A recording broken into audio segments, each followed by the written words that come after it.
Riko ke teko ngendi, Mbok? Lek godhong telo. Anggo pakan apa? Pakan wedhus. Pakan wedhus. Engko ndase mumet kuwi nek mangan dong telo, Mbok. Men Pak Gendut men seneng. Pak Gendut men seneng.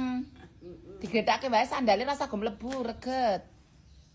Oh, kowe sing ngepeki dhewek apa diperintah wong kuwi? Tak janganke godhong telo Pak Gendut. Ya. Waduh, Rik. Klamit. Oh. Klamit. Dadi Riko sing aran jangan. Heeh. Riko senjangan po. Yo jangan-jangan bayung. Aku iki mbayung kowe dong telo.